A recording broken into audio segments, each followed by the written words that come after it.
Salut les créatrices et les créateurs, c'est Maxime de Papa Girafe et aujourd'hui nous allons parler de mots de passe. Oui, on en parle beaucoup en ce moment parce que vous savez que c'est un sujet important pour nous en tant que développeurs et même pour n'importe quel utilisateur parce que ça fait partie de nos quotidiens et ça va évoluer dans le temps avec des clés de passe. On va en parler aujourd'hui avec pas mal de changements qui arrivent sur le côté des clés de passe, aussi appelées les passkeys, le nom anglais et le nom commercial que Apple propose. Aujourd'hui, je vais vous parler d'une grosse nouveauté annoncé par 1Password. 1Password, c'est un des gestionnaires de mots de passe qui est souvent un de ceux qui innovent en premier, mais les autres vont bientôt suivre. Donc même si c'est aujourd'hui 1Password qui en parle, cette nouveauté, je pense qu'elle va arriver un jour ou l'autre sur les autres, chez ses concurrents finalement. Les gestionnaires de mots de passe, je vous en ai souvent parlé, j'ai même fait une vidéo dédiée sur le sujet pour vous expliquer ce que c'est, pourquoi je pense que vous en avez besoin et quelles sont les solutions qui existent à l'heure actuelle, quelles sont les principales applications et après vous choisissez celui que vous voulez. Mais dans tous les cas, je vous conseille vraiment de prendre un gestionnaire de mots de passe. Et vous avez ma vidéo dédiée sur le sujet, je mettrai le lien quelque part là-haut pour que vous puissiez aller voir cette vidéo si vous ne l'avez pas encore vue. Donc ils ont annoncé une grosse nouveauté. Cette nouveauté, c'est la possibilité d'utiliser des clés de passe pour se connecter à 1Password. Les clés de passe, là aussi, on en a déjà parlé dans des vidéos, j'avais fait plusieurs vidéos sur le sujet. D'abord sur le principe des clés de chiffrement asymétrique, qu'est-ce que c'était et comment ça marche, je vous mettrai le lien au-dessus de la vidéo. Mais aussi sur Passkeys, qui est le nom commercial proposé par Apple pour adapter cette fonctionnalité au grand public, pour que les gens n'aient plus à retenir des mots de passe, qu'on ait à la place des fichiers de sécurité qui soient stockés et synchronisés par les appareils de façon automatique et qu'on enlève une épine du pied à beaucoup d'utilisateurs. Ok, donc la grosse nouveauté qui a été annoncée par 1Password, c'est la possibilité d'utiliser ces clés de passe pour déverrouiller votre coffre. Puisque quand vous avez un gestionnaire de mots de passe, normalement, vous avez un mot de passe très long, en tout cas on vous recommande de choisir un mot de passe unique et très long pour accéder à ce gestionnaire de mots de passe. Celui-là, il est dans la tête et que dans une seule tête, on ne le donne pas à d'autres personnes et on ne s'en sert pas sur plusieurs sites, on ne s'en sert nulle part, sauf pour votre coffre-fort numérique qui est 1Password, Dashlane, celui que vous voulez finalement. Ok, et donc là, ils proposent, alors c'est en bêta pour l'instant, j'ai reçu un mail pour participer à leur bêta, d'utiliser une clé de passe pour déverrouiller l'accès à ce coffre. Et là, alors autant je suis un grand partisan des gestionnaires de mots de passe, je suis aussi un grand partisan des clés de passe. C'est une très très bonne chose, je m'en sers sur les sites où c'est compatible.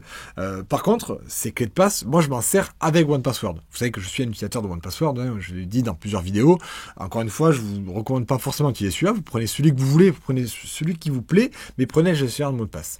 Mais ces gestionnaires de mots de passe, ils sont capables de sauvegarder des clés de passe. Même si votre système comme Apple ou Google ou autre, vous propose d'archiver et de stocker ces clés de passe dans l'ordinateur et de les synchroniser entre tous les appareils. Si vous avez accès à une solution de type gestionnaire de mots de passe qui est capable de les enregistrer à la place du système et de les synchroniser, je vous conseille de passer par ces solutions-là. En tout cas, personnellement, c'est ce que je fais. Est-ce que j'ai tort? Je ne sais pas, mais moi, j'aime bien avoir du contrôle. Quand c'est le système qui le gère pour moi, il y a un côté confortable de dire c'est tout automatique et ça marche bien, mais il y a un côté inquiétant, c'est de ne pas savoir exactement comment ça marche. C'est opaque, généralement c'est fait pour que ce soit 100% automatique. On peut trouver, lorsqu'on va au fin fond des réglages, la liste des mots de passe qui ont été enregistrés ou la liste des clés de passe, parce que c'est la même chose en fait, hein, qui sont enregistrés par le système, mais c'est pas très pratique. Et s'il y a un cafouillage du système qui n'arrive pas à retrouver la bonne, il va vous en générer une nouvelle et du coup vous allez vous retrouver avec des doublons. C'est souvent un problème, en tout cas quand je vois les gens qui utilisent les gestionnaires de mots de passe intégrés à leur navigateur, c'est souvent ce qui se passe, c'est tout automatique et ça marche très bien, jusqu'au jour où ça marche pas bien pour une raison qui est souvent la faute du site ou de l'utilisateur, mais à partir de là, comme personne n'a rien géré depuis le début, on se retrouve avec une panique. Et donc pour moi, les clés de passe, les quelques sites qui s'en servent, je les mis dans mon 1Password qui peut les gérer aussi. Et ça, c'est génial. Quand j'arrive sur des sites avec des clés de passe, il n'a plus besoin de rentrer dans les champs. Vous savez, habituellement, il tape mon email et mon mot de passe pour moi dans les champs à ma place. Moi, je suis un mot de passe. Mais quand c'est des clés de passe, j'ai une alerte qui apparaît en disant « Ok, je me connecte, je découvre le site, je le reconnais, j'ai déjà une clé.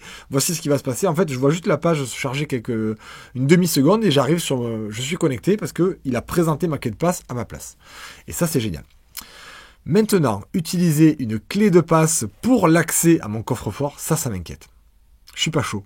Je suis pas chaud pour ça. Peut-être que c'est une erreur, mais je suis pas chaud. Je vais vous dire pourquoi. Si je passe par une clé de passe, ça veut dire que ça devient un fichier. un fichier qui permet d'accéder à mon coffre. Alors autant un mot de passe qui est que dans ma tête, je sais que je suis capable de retenir un mot de passe. Si j'en ai qu'un seul à retenir, je sais que j'en suis capable. Et je suis capable d'en faire un suffisamment long pour pas que quelqu'un le connaisse et pour pas le donner à quelqu'un par erreur. Je vais pas donner par erreur mon mot de passe. Par contre, un fichier de passe, ça je sais pas si je suis capable de garantir que je serai le seul à y avoir accès. Parce qu'il va être sur mon ordinateur, il va être sur mon téléphone, il va être sur ma tablette, il va être sur tous mes appareils, parce que c'est ce que propose le système. Parce que du coup, ce fichier de passe, je peux pas le mettre à l'intérieur de mon password, il sert à rentrer. Donc il faut qu'il soit à l'extérieur, il faut qu'il soit dans un autre système de sauvegarde. Et généralement, on va utiliser, en tout cas c'est ce que propose OnePassword pour la bêta, c'est de dire, connectez-vous faites-le depuis votre iPhone, je crois, et ça se synchronise avec votre iPad, votre Mac, etc. Mais moi, ça m'embête, parce que du coup, ces appareils-là, ils sont pas aussi sécurisés que mon gestionnaire de mots de passe. Et ils sont pas aussi sécurisés que le gros mot de passe que j'ai dans ma tête. Voilà, donc je suis pas certain. Et je me suis dit, quand j'ai reçu cette news, je me suis dit, est-ce que vraiment c'est une bonne idée de faire ça? Parce que moi, j'ai beaucoup de choses à OnePassword. Je suis pas sûr d'avoir envie de donner l'accès à ce OnePassword. En tout cas, qu'il soit dépendant à juste un fichier qui est dans tous mes appareils. Et certains appareils ont juste un code à 6 chiffres. Ouais, ça m'inquiète.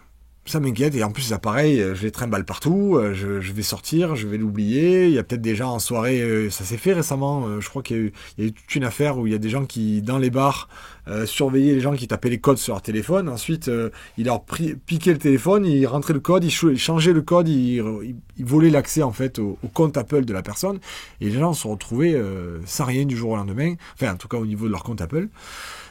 Donc voilà, tout ça, j'étais pas chaud. Donc, est-ce que j'ai tort? Est-ce que j'ai raison?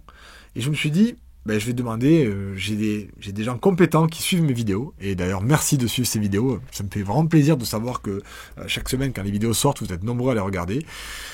Tiens, j'en profite, mettez un petit pouce si la vidéo vous plaît et à vous abonner pour ne pas rater les prochaines. Mais surtout, après avoir fait le pouce et l'abonnement, vous avez la zone commentaire, parce que j'aimerais avoir votre avis là-dessus. J'aimerais savoir si c'est une bonne idée. Selon vous, si lorsque votre gestionnaire de mot de passe, que ce soit OnePassword ou un autre, vous proposera cette fonctionnalité, est-ce que vous comptez le faire? Est-ce que vous préférez avoir un fichier de passe pour vous connecter à votre coffre-fort, ou est-ce que vous préférez connaître votre mot de passe de tête pour vous y connecter? Voilà, ça c'est intéressant. Alors, une petite info complémentaire, c'est que OnePassword, depuis qu'ils sont passés au service cloud, donc maintenant c'est hébergé sur leur serveur, il n'y a pas juste mon mot de passe. J'ai mon mot de passe très long en tête.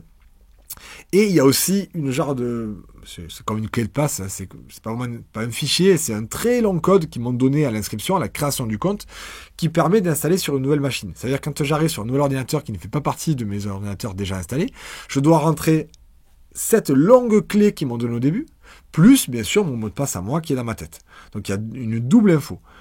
Et effectivement, cette clé, j'ai souvent peur de la perdre. Ça, il conseille d'ailleurs de l'imprimer et de l'écrire sur un fichier, de le mettre dans un coffre-fort physique. Mais cette clé d'installation, elle ne suffit pas à elle seule à accéder au coffre. Il faut aussi le mot de passe très long que j'ai dans la tête.